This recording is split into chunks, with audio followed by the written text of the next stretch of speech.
like I've met some of you before. My name is Anise Barboza, and I'm joined by Sonia. So I can see this. Why did I blank out in your last name? And we both work in the marketing team here at Wheaton. Donnie asked me to do this presentation for club leaders on how to market your organization. So I did a little bit of research on what our peer institutions do and what students at those colleges do to market their organizations, and also like how does the school support them. So I came up with a little bit of an agenda for today. So we're going to talk a little bit about how to brand your organization, because I did a little bit of a surveying of all the organizations on campus and see what the online presence is. I grabbed some flyers just to kind of do an assessment of what's out there and give some recommendations based on that. And we'll talk about how to market your organization, especially if they're event-based, which I think most student organizations are. And I have a little bit of time devoted to some tools that I love and I think you would find useful as well, okay? Some of you I've met with before, so some of this is repetitive from the last time we met. I thought there'd be a different crowd here today, but it'll be good for reinforcement anyway. So we'll dive right in. So I want to talk a little bit about brand. So what do we mean by brand? What do you know? What is a brand? Like, anybody? What do you think of when somebody says brand? No? There's a famous quote by I think it's Jeff Bezos actually, yes. And he said, "Brand is what people say about you when you're not in the room." But imagine if you're a personal brand too. Yeah. You know, if you think about yourself, but if you think about a company. Yeah. Is it like getting your name out there? What is it? Getting your name out there? Right. Like so that's people one know you're component of branding. Yeah. It's your name, and it's like people's perceptions of you. Yeah. And how people perceive you, your club. Yeah. So it's like a combination of things. So logos, identities, the way you talk about yourself, the way you package your product, the way you market those products. So all of those things like make up a brand. So it's a perception that people have associated with you. So for example, if you think of Apple or Samsung, what are some things that you think of about them? They're reliable, expensive, so that would be some aspects that people associate with those brands. So we will discuss a couple of brand elements that I want you to focus on for your clubs. I know you're not trying to market this to the world, but I think these are some elements that you should give some thought for your organization to help them stand out. The first one I wanted to show you is the Wheaton College logo or logo identity. So this is something I think you should consider. There are two organizations that I could tell that have one.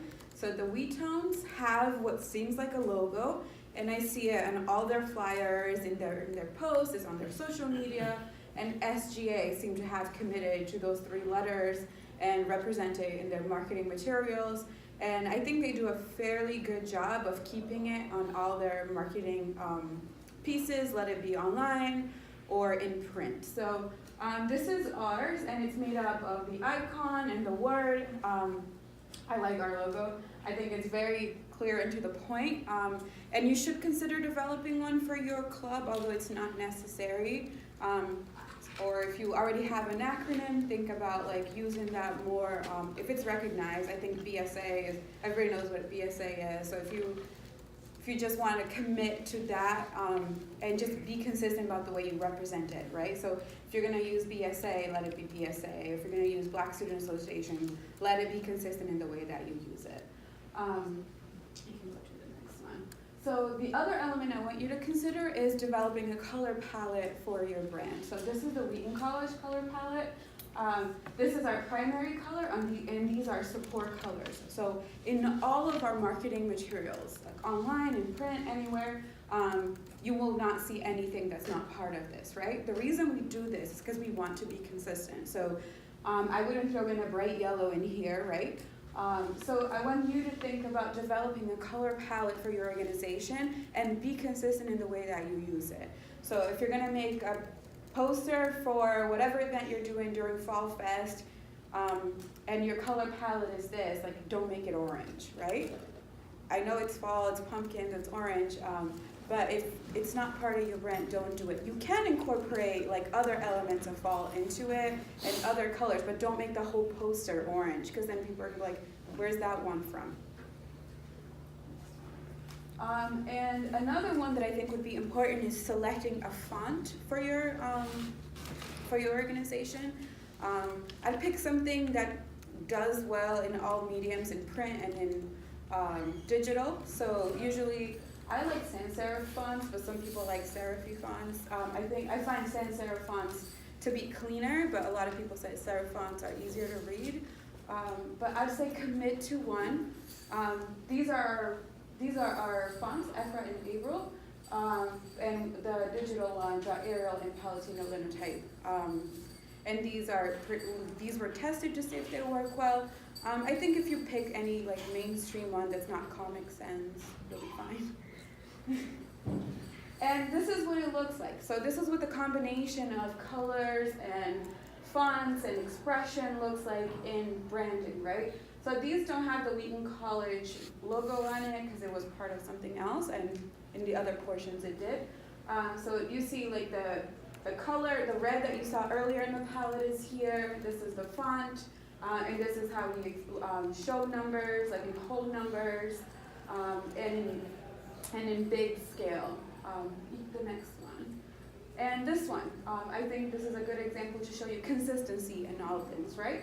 So you see blues, you see the same font all across, it's all in white, and you see our logo everywhere. So it doesn't matter, like, it could be like in a pile, you could tell that all belongs to Wheaton, right? It could be in a sea of other flyers, you could see which ones are Wheaton's because it is consistent. So I think a good exercise that you should do is pick out the past flyers and designs that you've made for your group and like line them up and take a look and see, do they make sense? Like if I looked at it, would I know that it is your event versus somebody else's, right? So I was walking by the bulletin boards here and I'm noticing a pattern. It's all of them kind of look alike because they're probably being done in the same tool, but they're not from the same club. So there's like little glyphs and icons in all of them. There was a drum in one, a pumpkin and a leaf in another, but none of them were from the same club. So people are getting the idea, but everybody's copying each other, and I'm like, I don't know whose is what. I think if you at least start with the color, the font, and choose a way that you want to represent your organization consistently, you're already above the mark, like from everybody else. So you don't have to go that far deep like we do, but I think just starting to think about those things and being consistent about it will put you ahead of the curve, okay? So I want to talk a little bit about how you market your organization. I'm assuming most of the organizations here are event-based, right? So if you're marketing something, it's usually an event. Yep. Okay, so these are some tools that you have on campus, and I'm going to tell you, biggest bang for your buck, added to Engage, right?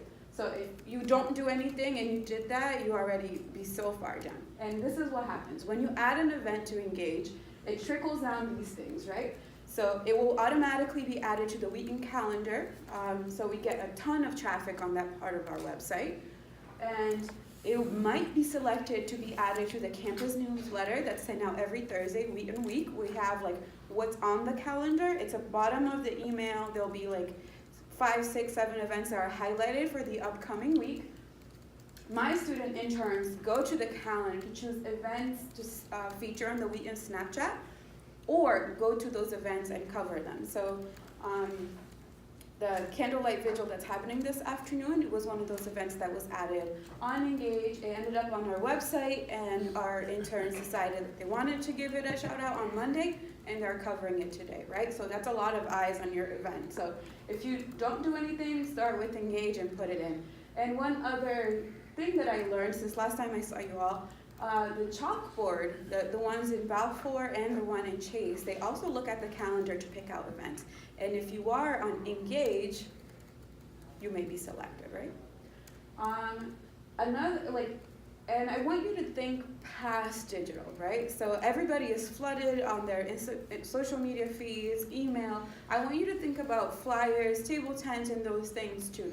They do add value. Don't rely just on social media. You kind of have to try a mix until you figure out what works for you. So flyers, posters, table tents, if you have a budget or if you have somewhere to print it on campus, go ahead and do it. Do submit your events via email. I know it goes through the topic digest, and last time nobody was a fan of it, but people do read it. People do read it, and that's how you learn about a lot of the things that are happening on campus. Another thing that I know we do for some events is tabling, right? So people set up tables in here and in Chase to advertise big events, and I would recommend that you consider it. This is one of those tried and true methods that a lot of our peer schools recommended their students to do. If you have a big event for example, if you're charging people for a dance, like start tabling weeks in advance and selling tickets. If you're doing a trip somewhere, start tabling and doing sales for that. And I really want you to think creatively, right? So you can do giveaways, you can do contests, you can have inflatables or free food.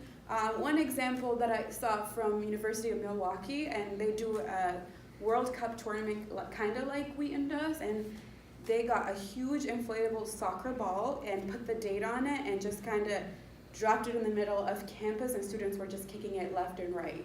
And I thought that was pretty creative, and it got students' attention because it is unusual. It's not a flyer, it's not a poster, it's something that would catch your attention. You're like, why are people kicking a huge ball over there, right? So you'd go over. So just think creatively in those terms, or even swag, like what can you give away? Like I know maybe the budget doesn't accommodate for that, but maybe candy or Wheaton M&Ms, I don't know, like what a coveted swag would be here, or even a drawing or a raffle for like Lions Bucks, something like that, to draw people to your event. All right, so last time we talked a lot about social media, and I will tell you a little bit about what my recommendations for you would be. I want you to think about your channels very wisely, right? So don't start with the whole gamut, right? So think about which ones you can support realistically and just focus on that. If it's a combination of Instagram and Snapchat, start there. If it's just Instagram, that's fine, just start there. Think about what you can support and what your organization do feasibly. So if you're graduating in a year, do you have somebody who will take over next year and commit to it? So think about longevity of your social media. Don't go in deep and pick all the channels right away. And if you're not sure if you should start a channel of your own, but you kind of want to test the waters, like reach out to us. You can do a takeover on our Snapchat. You can do a takeover on our Instagram stories. So if you want to test the waters to see what the response would be, we're happy to work with you and figure those things out. I think, I forget who was from last time, but PAC is, yep, they're doing a takeover tomorrow. So they're testing Snapchat with us. That's always an option. I want you to plan about your social media. So don't come post your flyer today for your event tomorrow.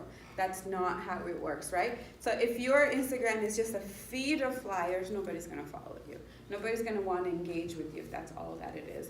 So you kind of have to vary your content. I think the WeTones does a really nice job of this. So they will post videos of their practices, they will post pictures of their members and their alumni, and the events that they do. I think if you want to take a look at an example, I recommend checking out their Instagram. So they have like a mix of photos, of videos, of flyers. So you're kind of like, I'm not even a student, and I find myself checking out their feed from time to time because they're really creative.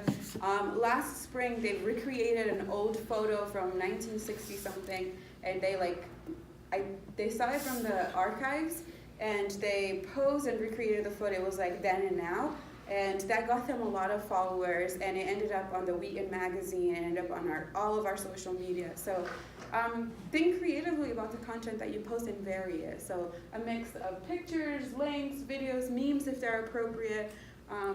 Don't just create a whole meme feed. And think about partnerships with other people, right? So who else has like a large following? Is there a member of your organization that's particularly like popular? Can they give you a shout out on their channel? Is there somebody that really you would love for them to come? Extend a personal invitation and invite them to like share your post. Think long term, right? So you want to make a content plan. You don't want it to be, I have an event tomorrow, here's my flyer, and then nothing else until your next event, right? So you kind of want to keep people engaged in between. What are other things that you do? Do you have meetings, right? Do you want to share a like a picture of you all goofing off at your meeting, or having a serious conversation, or volunteering together, or doing a bonding activity? Those are all great content, and you're likely already taking pictures at these things, so just go ahead and post it and share it so people continue to engage with you. Follow your alumni, follow the current members, invite them to follow you, and engage with them online as well. Last time we talked about Canva, but I couldn't get it to work, so I will tell you a little bit about what Canva is and how it works if you're not familiar with it. It's one of my favorite tools. I do a lot of freelance work, and this is my go-to. I don't have enough money to pay for Photoshop. Or time to learn it, that's the other thing. So Canva is like Photoshop Lite is what I call it. So it's a combination of Photoshop and Adobe InDesign. So what it is, it's kind of like a graphic design light for people who don't have graphic design skills like me.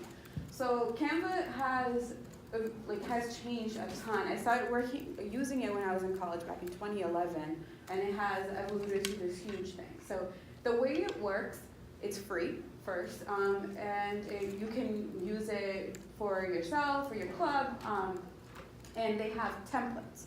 So they have templates already pre-designed. So I don't know how much you can read here, but it says social graphics, presentations, CD covers, cards, invitations, flyers, posters.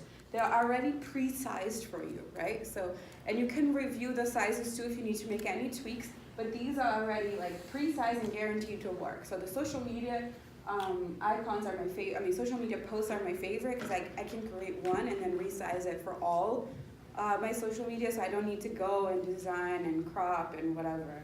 So you do one and it will, you go and choose a format and it will resize it for you. So the way you start is you choose what you want to make, and it pops up one of these templates, and you can change anything in here. You can change the color palette, you can change the graphic, you can change the font, you can change the picture, so you can make it your own. It's just kind of giving you a Canva to work with, right? So here is an example that Hootsuite used. Hootsuite is one of the social media marketing tools I'll talk a little bit later about, but this is one example that they use. So you can add pictures, you can add text, you can have bars, and within that you can edit the pictures, you can filter them, you can add animated videos like GIFs, you can add those in here as well. And for example, this one, the template is yellow, but you could change it for it to be blue. So if you wanted the font to be blue, do you see the bar up top there? You can change pretty much any element in here. And Canva has a database of images that you can search, but as you'll see, all of them have the little white thing over it saying how much the image is. So it's like $1. I don't spend any money in Canva. So there's this great website called Pexels.com, P-E-X-E-L-S, for royalty-free images. For whatever, I've been able to find all the images that I need in there. What do you call it? P-E-X? P-E-X-E-L-S.com, Pexels. Like instead of pixels, it's Pexels. Is Canva an app or is it a desktop? It's both. So Canva, you can use it on desktop and you can use it on the phone. I would only recommend using it on the phone if you're making a social media graphic and you needed it right away. I prefer using it on a desktop. So my favorite version of it is like just going to canva.com because you get a full screen to work with. So right here is, I just wanted to show you this. So that's an image that was already created, and if you go to File, it will show you all the different ways you can resize it. So you can get a real estate flyer, I don't know what that is, but a poster, or a poster from non-US people. food and drink menu, business card, flyer, social media, gift certificate, whatever size you need it to, it already has it on file. And if none of these work for you and you need a completely different size, you can scroll all the way to the bottom. It says custom. You can resize it for whatever size that you want. But you don't have to redesign the whole thing. That's like the best part. So you already did it once and that's it.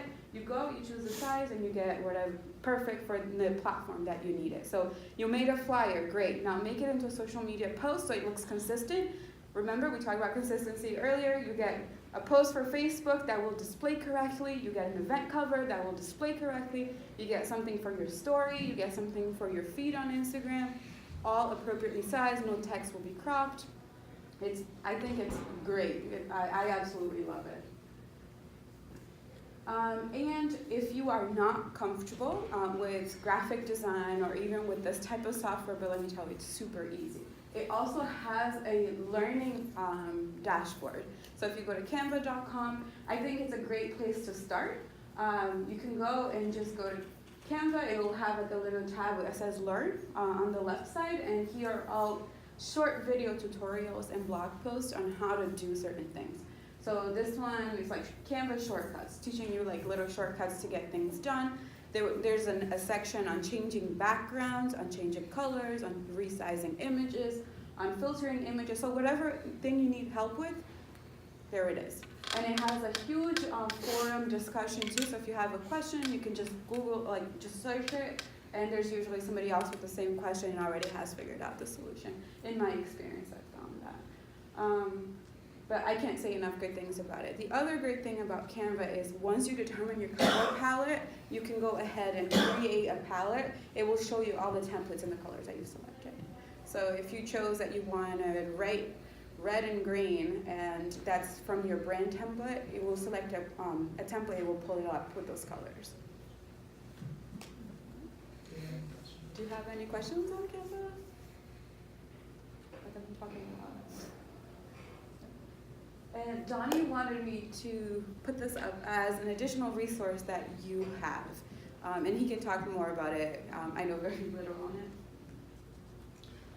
it. Yeah, so, I mean, I think there's a couple people who benefit from this room, but if at any point you feel like you don't have time or you have too much stuff going on and your club needs extra support, what you could do is submit a marketing poster request form, and this is on Engage.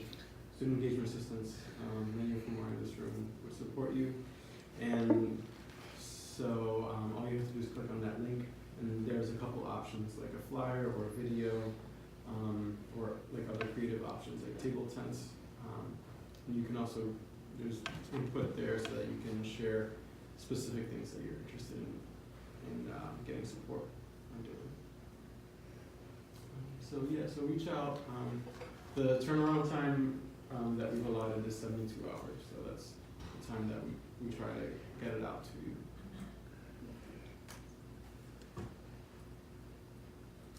I have one more slide on resources. So Canva, easy peasy graphic design is how I have branded it. Hootsuite, I use it for scheduling posts. So sometimes you'll have like a ton of stuff to do, and if you have some free time and you want to schedule all of your posts for the coming week, Hootsuite, it's free. The starter package is free. You won't need more than that, because I don't need more than that. And you can schedule your Facebook posts. If you have a Twitter, you can schedule Twitter posts and Instagram. The only thing I would recommend with Instagram is sizing it appropriately and editing it before you upload it to platform, because you cannot do that in Hootsuite. But you can go ahead, once you've edited, filtered it, put the text that you need, you can go ahead and schedule it here, and it will post it for you. So it's done, you don't have to look at it. For learning more about social media tips and tricks, I use HubSpot blog and Social Media Examiner. So they have like the latest on how to get the most views, how to get the most clicks. I read it periodically, and like I mentioned earlier, Pexels is a royalty-free stock photography. So if you needed, I don't know, a photo of a cat drinking coffee, you likely will find it there. Or if you needed any type of photo, you can just go and search based on keywords. It's not a huge database, but it has a lot of stuff, and I've used it for a couple of years now, and that's how I do a lot of client work. But if you have any questions or about any of these things or anything that we've talked about, I'm happy to take them.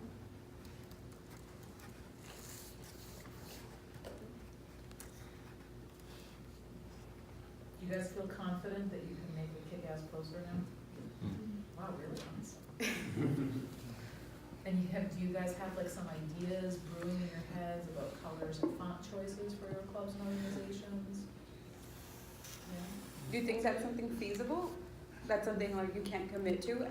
Because I personally, I strongly believe that if you choose something and you stick with it and you keep doing it, you'll see the results. Because people will start recognizing it as your club, as your thing, right?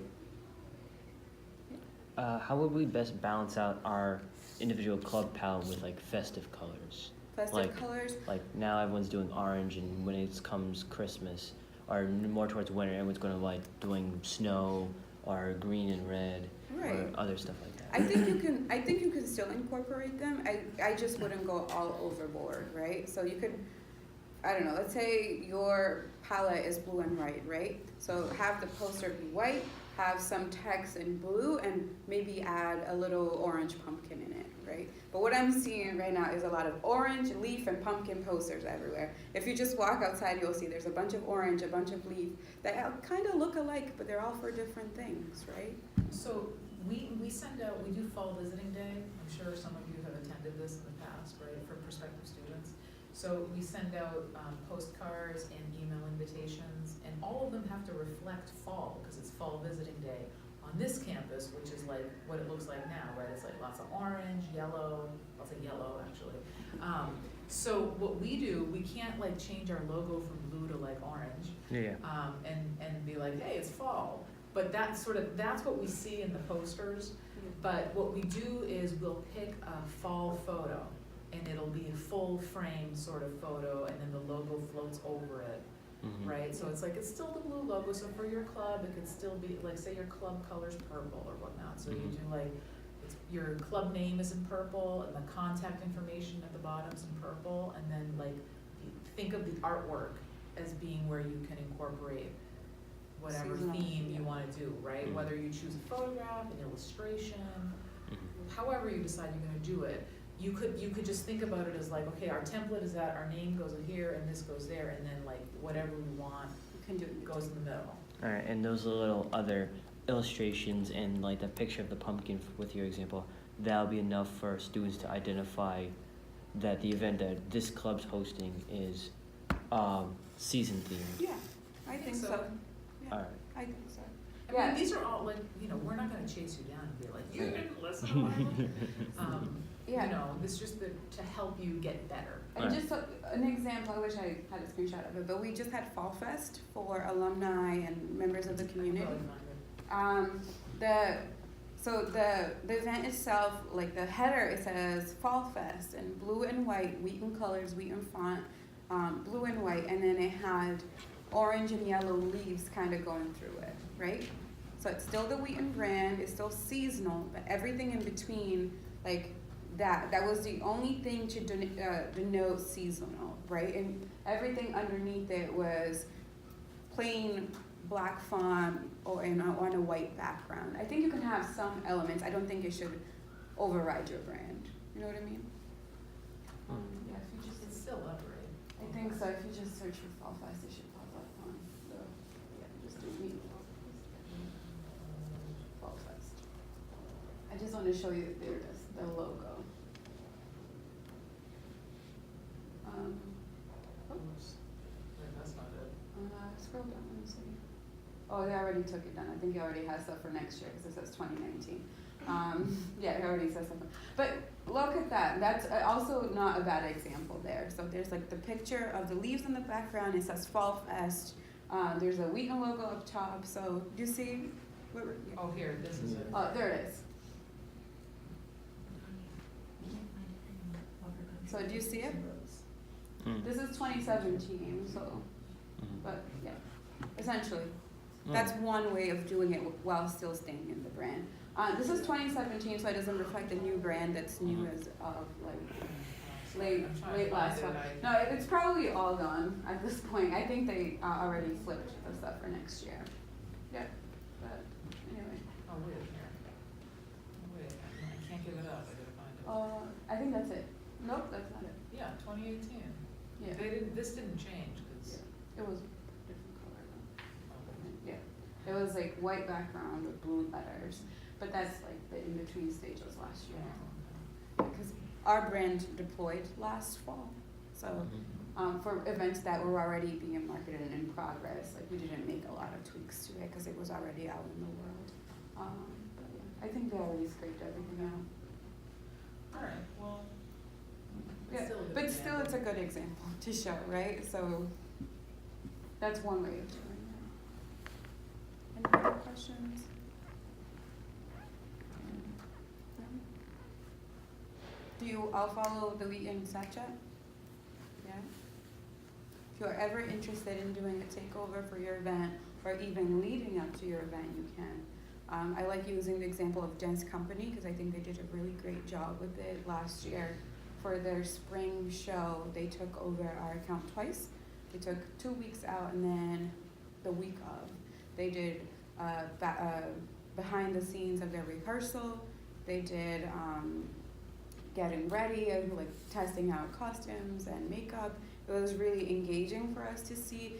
They teased what the dances would look like, and it was really well done. And on the day of the event, since the people who were doing the takeover were dancers, we sent our intern out to cover it. So that's one other way to use our platforms that already have a following. We have a pretty robust following on our Snapchat. So if you ever have an event and you want to put it out to the wider community, it's open to anybody. You can just reach out to us and we can coordinate it. How do you facilitate like a takeover? Like, do you contact a certain person? So you'd contact me, and I connect with you. I figure out when you want to do it, how long you want our account for. It's pretty easy. We meet in person. I just kind of want to hear it out and get you thinking about how you want to cover it, because you kind of want to tell a story, right? To keep people engaged throughout the day, you have to tell a story. So we talk about that and figure out what those things should be, and then you just review our guidelines for takeover, and you read them. If you agree to them, I just hand over the reins of our account, and it's yours for the day. It's very, very straightforward. We do a lot of takeovers from abroad. We do takeovers from students here. PAC is doing a takeover next week. Lions Den is doing a takeover next week. So if you want to, you're welcome to.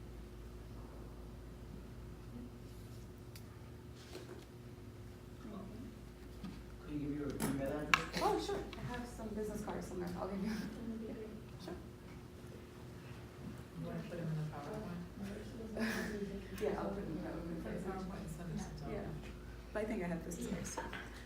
Yeah, I'll add it to the PowerPoint. I have business cards too. I can share with all of you.